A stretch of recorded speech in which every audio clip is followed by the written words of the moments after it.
big fan sa ating radiator. Hindi ko matanggal to kasi may mga wirings pa na nakasuksok dito eh.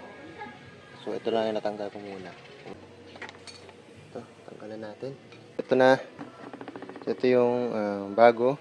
Siyempre Honda pa rin naman to. And ito yung stock natin.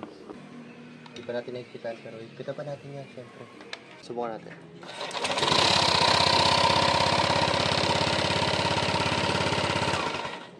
Mas masabit. Maingay kanina. Bali, inayos ko lang yung pinaka-housing ng fan.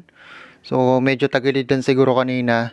Ngayon, okay na. Wala po tayong tinabas dito na kahit maliit. So, stock pa rin lahat yan. Subukan natin ulit, pakinggan nyo.